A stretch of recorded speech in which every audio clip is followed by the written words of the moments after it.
Good afternoon. This is welcome to Anatomy and Physiology 1. This is going to be the one lecture I'm recording specifically for AP 1, Unit 1. Unit 1 is mostly a review of general biology. My great assumption is that you've had general biology and that you recognize the material, and therefore I don't need to reteach it to you because you've already had it once. All those outlines are on Canvas. They're all waiting for you. You have the four top ones, which are placed there by a colleague of mine, Miss Peachy. They're very, very well done. If you'd rather have my personal ones, that when I used to teach general biology, that's the one where you'll have below it. It'll be a PDF file that says biology review or something like that, Bottesch, and that's everything. This is also meant to supplement your lab manual, which you would either get hard copy from the bookstore or from a friend who had it before, or you would get an ebook via the bookstore as well. That's what it looks like. So please make sure you get it. Get it soon, because it is kind of your Bible for this entire course. Whenever I record my lectures and I go through a lot of material, I go over more than obviously is going to be on an exam, because I don't teach for an examination. I teach for the course and for your life, because you don't know where you're going to end up. You may think you're going to know where you're going to end up right now, but you don't know where you're going to end up, and therefore I give you enough detail for you to make a sound foundation of your education. If you're ever worried about, gee, what do I have to know for the test? That's what this is for, okay? All right. So for this, what I need to cover only for Unit 1 to record this is going to be anatomical terminologies, okay? So with your lab manual, it'd be on page 2 of your lab manual. It has Mr. Man front and back. However, if you don't have a lab manual first, Morgan, if you make sure they see that, feel free to pause this and then also to write it down. This is the first page. As I go through the terminologies, I will show you the page in case you don't have the manual, so that you'll have the chance to fill it in. All right. So, first off, anatomical regions. Again, you have to know the regions in general right off the bat, because again, this is how we're going to compare anatomy and physiology. Anatomy means form, and physiology, form or structure, and physiology means the effect of that form, or the actual function of it. So when you talk about anatomy, it's form. When you talk about physiology, it's function. Why is that crucial? Because a tissue's shape, the cell's shape, dictates its function. One goes with the other, so therefore it's a clear explanation of it. So if you look, the first anatomical region, literally going from head to toe. And my greatest suggestion is for you to write these in, flat out memorize them. All right, so cephalic. Your head is a cephalon, so therefore cephalic, please make sure you put in means of the head. Number 2, frontal. Frontal means a couple different things in anatomy, depending on how it's used in context of the sentence. Frontal can mean a section made through a piece of tissue which is cut this way. If you notice how my hand is cutting, it's cutting me from top to bottom, left to right. If I do that, what would it separate? My front from my back. So a frontal section would be a section which is cut from left to right, superior to inferior, and would liberate then anterior from posterior. That's one way to say it. In anatomical regions, frontal specifically is meaning your forehead. That's your frontal bone. So frontal can also mean your forehead. Now, orbital, ocular, optic. That's an easy one. That means of the eye. Otic, O-T-I-C, means of the ear. The next one, buccal. Think belt buckle. Buccal means cheek, of the cheek. Oral, mouth. Nasal, nose. Mental. Mental means of the chin. This is your mental perturbance. Occipital. If this is your frontal, occipital is the back. So occipital means the back of the skull, the back of the head. Cervical. Cervical, again, can mean a couple of different things in anatomy, depending on context. If you're talking about a woman's anatomy, cervical can mean of the cervix, which is the lower portion of the uterus, where it communicates with the vagina. Here, cervical is specifically meaning regionally of your neck. These are your cervical vertebrae, so that would be cervical. Trunk. Trunk would be probably something you're going to want to do to me by the end of this semester. Let's just say you were to cut off my head, my arms, and my legs and scatter them. What is left is called my trunk. So your trunk is the body, minus the appendages and the head. Thorax. Thorax, if you look at the regions. Now, cervical is your neck. Thorax means from the bottom of your neck going to right here, the bottom of your rib cage. The muscle underneath there is called the diaphragm. So from the base of the neck to the diaphragm, meaning your rib cage, that's called thoracic. Abdominal. Abdominal means then from the diaphragm, the bottom of your rib cage, you then go down to what is called your pelvic brim. You want to move back a little bit? No, move back. All right, so your pelvic brim is if you take your fingers and you put them in your pockets. You would feel the top part of your pelvis right there. From there to there, that is called the pelvic brim. So if you make an imaginary line there, an imaginary line there, that is called the abdominal region. The next region you see there is going to be called the pelvic region. Pelvic region, we start from the pelvic brim and we go down to your groin. The groin is called the inguinal region. It's a number or something coming up. Okay, so cervical is here, thoracic is here, abdominal is here, pelvic is here. Okay, all right. So continuing on, mammary. Now, mammary and sternal. We have to be to understand other terms that go with this. So when I use the term medial, that means toward the middle of a structure. When I say lateral, that means toward the outside or toward the edges. Okay, so mammary obviously would be toward the lateral sides of your rib cage or your chest. Because again, mammaries are on the side. You won't have one in the middle. That would be odd. All right, so sternal then would be, this is your sternum. That is toward the medial surface of your chest, toward the middle. Okay. All right, umbilical. Umbilical, that's your belly button. All right, acromial. Now, this is where, usually up to this point, everyone's like, oh, yeah, I got this, no problem. This is now where your wheels start to come off. So, again, these are the ones that you should pay close note to. Acromial. Acromial means of the shoulder. Why is that? Because this right here is your scapula. When your scapula comes around, it makes a hard bridge right here. If you put your fingers on it, you feel where your shoulder bone is. It's not a shoulder bone. That is called the acromial process. Hence, acromium is your shoulder. Well, if this is your shoulder on the outside, if we go to the inside where your armpit is, that would be called axial. So that would be axillary, number 19. Brachial. Brachial is a generic term which means of the arm, meaning the entire arm. For this case, though, brachial is going to mean from the elbow to your shoulder. All right? Why do I say that? Because if you look down at number 23, it says antebrachial. Anta means before arm, forearm. So antebrachial would be from the elbow to your wrist. Okay. So the next two terms, you see antecubital and olecranal. They're both describing your elbow. When we talk about anatomical position, you have to talk about two major states. One is going to be called the prone position. One is going to be called the supine position, often called the standard position. Think of a cadaver laying on a slab. When a cadaver is laying on a slab, that is the supine or standard position, meaning that as I'm facing you, my chest is facing you, my belly is facing you, my face is facing you. If I'm a cadaver laying on a slab, I would be laying like this. My palms would be facing you. My toes would be facing you. Okay? Now, if I were to take that cadaver and flip it over, what would happen? Face down, you're looking at my butt now. My palms are away from you, and you see the heels of my feet. That is called the prone position. Everything in anatomy is done via the supine position, meaning the standard position, meaning like this. Okay? So any type of organ placement, bone placement that we talk about from here on out is from this standard position, supine. Okay? So if I'm standing supine, notice my front of my elbow is here. My back of my elbow would be facing the couch. All right, so with that then, if you use the word antecubital, antecubital means the front surface of your elbow.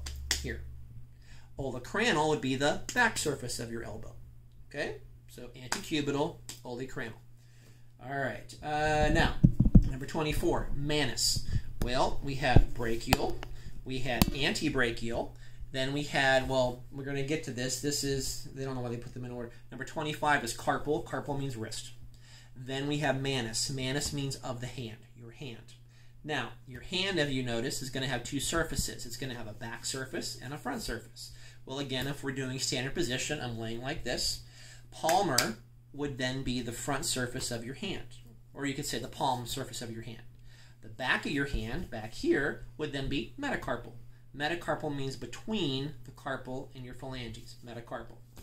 Okay, so digital, number 28, digital means any digit, meaning any finger, any toe.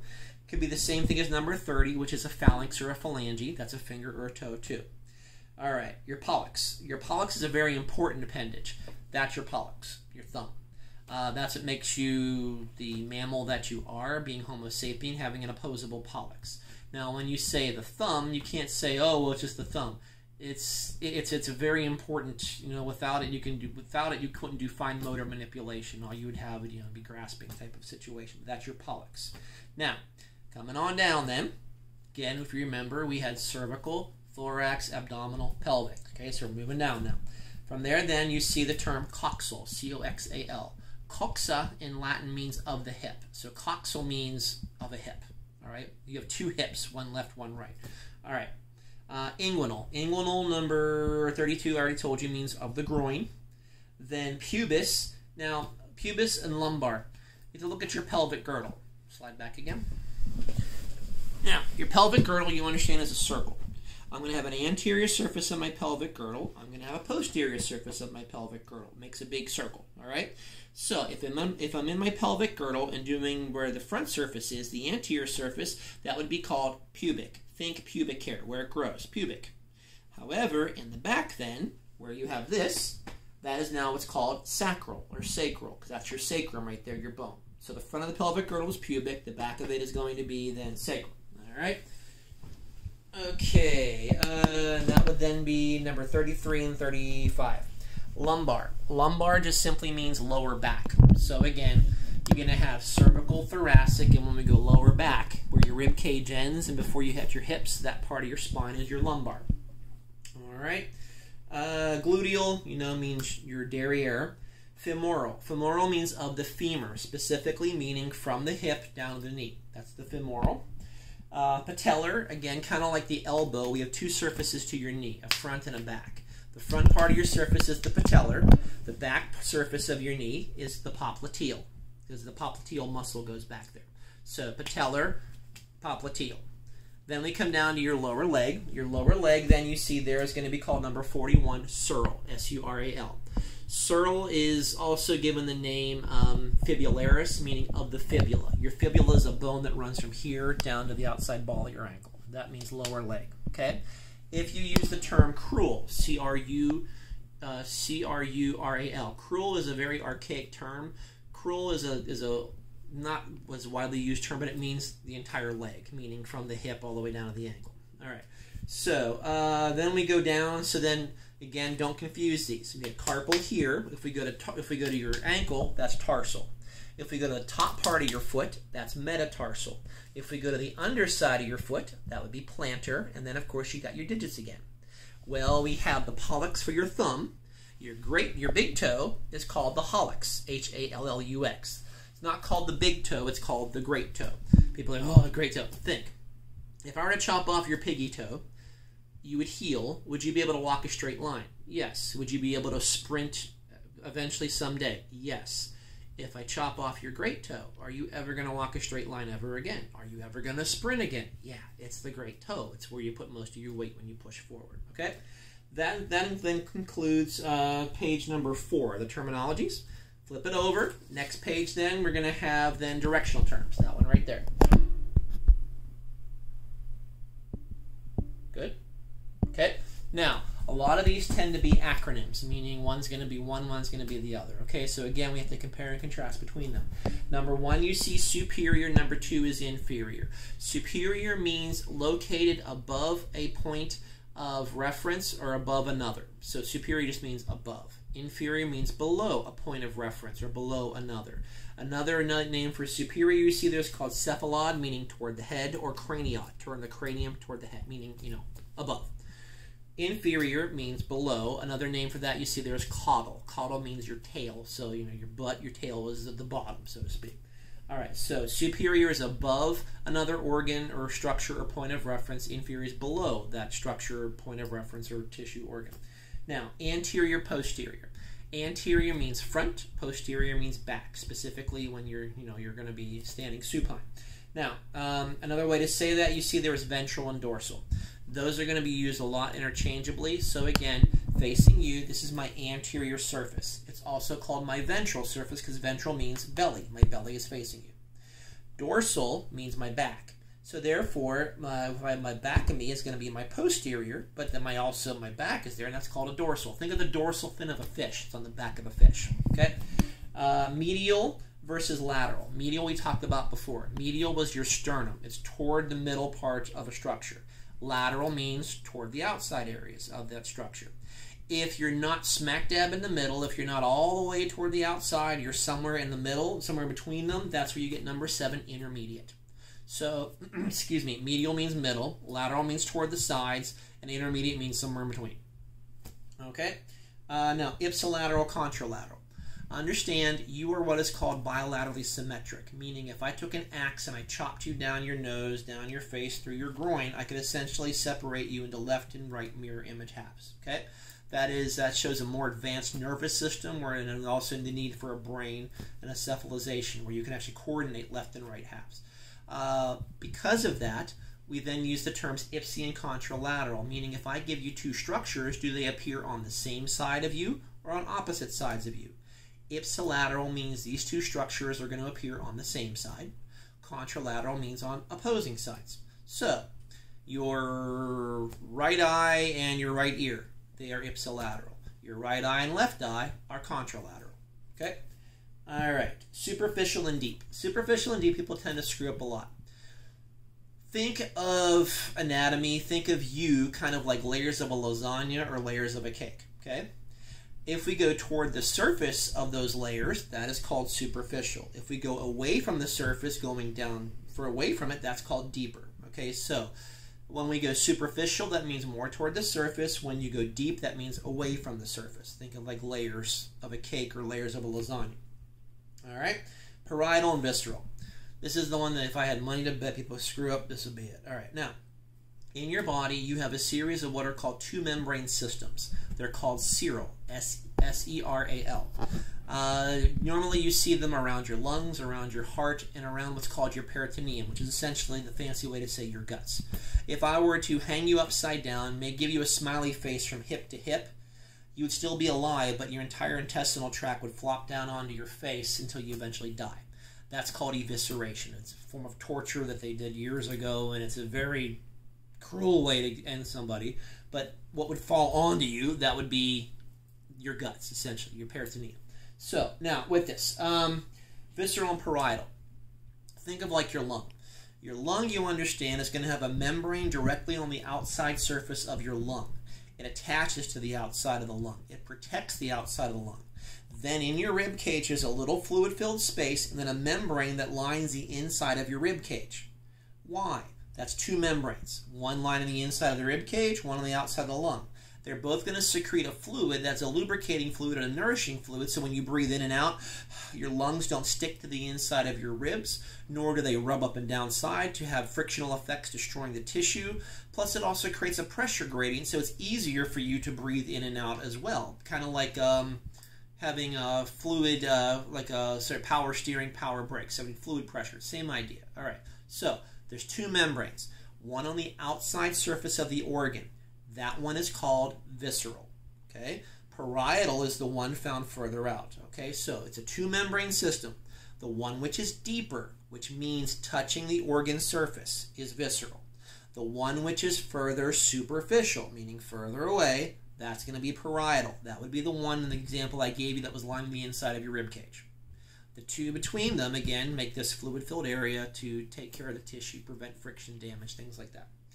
Proximal and distal. Proximal and distal people screw up too, because I got to give you two structures and then you have to give them in a relation to a point of reference. In English, what I mean is this. When I say something is proximal, proximal means of the things I'm comparing, it is the one which is closer to the point of origin or attachment. Distal means of the two things we're comparing, it is the structure, the whatever, which is found further from the point of origin or point of attachment. Example, if I were to compare your shoulder to your elbow, your shoulder would be proximal. It's closer to the point of attachment. Your elbow between those two would now be distal. Now, if I compared your elbow to your wrist, your elbow, which is now closer to your shoulder, would be now considered to be proximal. The wrist would be distal, further away. Make sense? I hope. All right, flip over. we now go to what I was going over just a second ago called planes of symmetry, planes or sections. Again, comparison and contrast. We got to compare and contrast between these things. Okay, so we have sagittal, excuse me, frontal, and then also transverse, meaning also cross section. So sagittal. Again, think of a ball of clay. We're going to cut it in 3 different planes. Each one is going to be at a 90-degree angle to the one previous of it. They're all 90-degree angles, okay? If I do a cut of an angle other than 90 degrees, that's a term called oblique, O-B-L-I-Q-U-E. So oblique means at an angle other than 90 degrees, okay? What I'm going to go over with you right now is the standard one. So, sagittal plane. Sagittal plane would be, again, what I was saying earlier. You're bilaterally symmetric. So if you're standing like this, and I cut you straight down the middle, liberating left and right, that's called a sagittal cut. So notice my cut.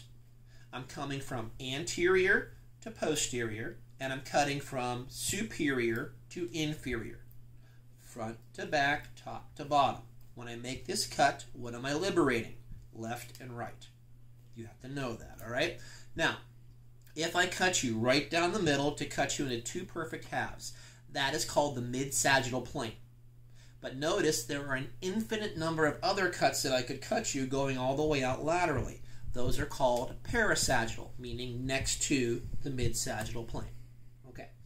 Next, frontal. Frontal we talked about already. Frontal was this cut. So again, frontal is from superior to inferior, left to right. What does it liberate? Anterior from posterior. Okay. Best way I used to teach it when I'm in class is imagine there's a big meat slicer in front of you, and you just blindly walk in front of it, and it goes chop, chop, chop, chop. Those are all frontal sections. Okay. Another term for frontal you see there's called coronal. Coronal means left to right, top to bottom. All right, next, transverse. Transverse is also called the horizontal plane, so follow. Sagittal plane cut you like this, or cut me like this, okay? Frontal cut you like this. Notice 90-degree angle, okay? Transverse is also called a cross section. It cuts you like this. So a cross section or transverse section is this cut. Describe it. Anterior to posterior, left to right. What am I separating? Superior from inferior. So it's a cut made from left to right, front to back. Separates top from bottom. Okay, and that's called a transverse section, horizontal plane, but probably what you'll see most of whenever you read or see them on slides. It's called a cross section. Same thing. All right. Next, we go over cavities. Good. All right, so there we see there's 2 major cavities, dorsal and ventral body cavity. Dorsal means the back, ventral means the front. Now think, on your back, what do you have? You have your skull, you have your brain, you have your spinal column going all the way down. That's your dorsal cavity. So your dorsal cavity is essentially housing your central nervous system, meaning your brain, your spinal column, your spinal cord, things like that. So therefore you have your cranial cavity and your vertebral cavity. Make sense? Now, your ventral cavity means everything in front of your spine. Well, if you notice, there's a lot of crap in front of your spine, okay? So to try to make sense of it, we, again, chop it into regions. Thoracic, abdominal, and pelvic. That's what we talked about earlier. All right, so you notice then for the ventral body cavity, we have a thoracic cavity, okay? Now think what's in here. You have your heart, you got your lungs, all right? Those are the major ones. So in that cavity, you see there, you're going to have the pleural cavity. Pleural cavity, big star, means the cavity of your lung. When you see the word pleura, it's Latin for lung. And then you have the pericardial cavity, which is the cavity around the heart. Mediastinum. Mediastinum is a strange word. Mediastinum means that from your sternum going to your backbone, there's a series of connective tissues which connect the front of your rib cage to the back of your spinal column. Why? Well, that's so when you do this, you know, you don't spin around like a top. You mean it stays attached, okay? Now follow, it's a series of connective tissues from the sternum going through the back. But follow, in the middle of that, you have your heart right here. We can't have the tissue cut through the heart because that would cut the heart in 2. So basically what you have to imagine is your heart is here, the sternum is here, you have a series of connective tissues which come backward. They will then go around the heart, as in making the pericardial cavity, and then make that ridge going back to the spine again. So basically the heart interrupts the connective tissue because again you need your heart to pump. Also with that, your mediastinum is what's going to separate your left and your right lung, one side of your body. All right, now, abdominopelvic cavity, also called the visceral cavity. Again, viscera, eviscerate, your guts, okay? So, you have the abdominal cavity and the pelvic cavity. Now think, abdominal cavity is from your diaphragm to your pelvic brim. Think what's there. You're going to want to list these. Here, that'd be your liver. Then you got your stomach. Coming all the way, most of it is a large portion of your small intestines. You're also going to have your spleen. You're going to have your pancreas in this area. You're going to have the top part of your kidneys in this area as well, too. You're also going to have your gallbladder in this area. Now, for the pelvic area, think. That means from the pelvic brim down to your groin. Well, if you're a female, that's your entire reproductive tract is there. If you're a male, males, because your external features are sort of, it's weird in anatomy. They kind of describe it like it's kind of floating in space and time, like it's not attached. It's like outside of the cavity. I don't get it. It's like, I don't know, they treat it like it's a hood ornament, you know. It looks nice, but, you know, doesn't do much of anything. Anyway, but it's just weird. But also think, too, what you have there is your excretory system, meaning then your bladder, your urethra going to the outside world. A good chunk then of some part of your small intestines in that area.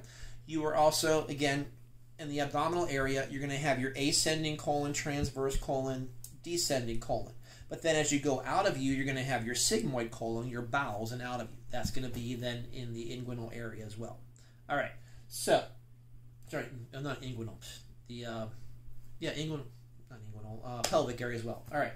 So, next we go to the serral membranes. Okay. Now, serral membranes, understand they occur in pairs. One is going to be closer on top of the organ, then there's a gap, and then there's a more superficial one. Okay. In between is a series of fluids, serral fluid that nourishes and cushions and gets rid of waste. All right, so you have the visceral pleura, parietal pleura. Put two and two together by now, guys. Pleura means lung. The visceral pleura is the membrane on the outside of the lung. The parietal pleura is the membrane that lines the inside of your rib cage, the one that's more superficial. When I have visceral peritoneum and parietal peritoneum, your peritoneum, again, your guts. Think, your intestines is like this long, convoluted tube. The outside surface of the tube is going to have the visceral peritoneum. Then there's going to be a little space, and then you're going to have the parietal peritoneum. Between is a fluid-filled cavity. What does that do? That allows for something called peristalsis. Peristalsis. Peristalsis is kind of like an undulating wave that runs through your intestines. So basically you can move the contents from point A to point B. If you stop peristalsis, you get a clog, and that is going to require, you know, surgery or unpleasant things need to be done to you to be able to push it out. That's whenever you see somebody who's like on bed rest, even if the person can't get out of bed, they tell that person, at least try to sit up, roll to the left, roll to the right, move, because that induces peristalsis to move your contents of your intestines out of you. Last one you see there is visceral pericardium, parietal pericardium. Cardium, again, is the heart.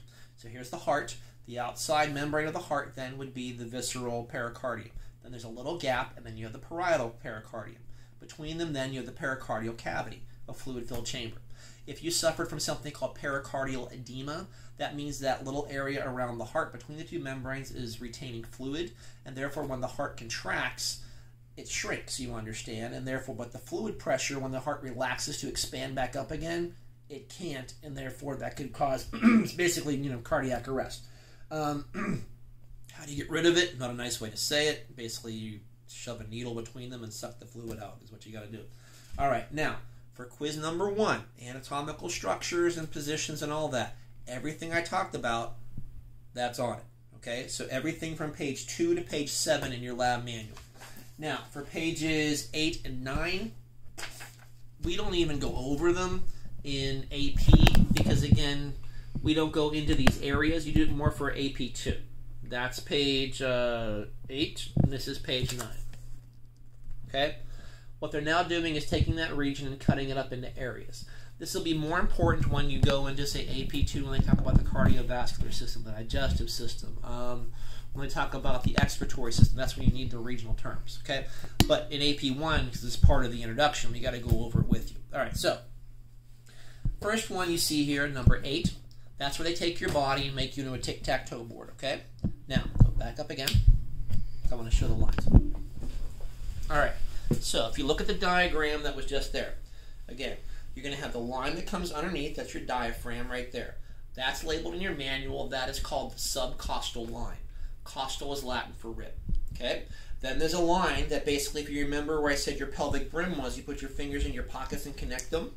That line is called the intertubicular line. I-N-T-E-R-T-U-B-E-C-U-L-A-R. Intertubicular line. Okay? That's the two lines running horizontally. The two lines that run vertically, if you look at the diagram, this bone right here is called your clavicle. If you go halfway down your clavicle and then go straight down, those are those lines. So those vertical lines going down are called the mid-clavicular lines. That's how you get the tic-tac-toe board. Okay? So, come on back. Now, keep in mind then, that means then we're going to have then, if we have a tic-tac-toe board, we're going to have right hypochondriac, left hypochondriac region, excuse me, and epigastric. Epigastric means above your stomach. Your stomach is right here. You're above your stomach. Now we come to the middle.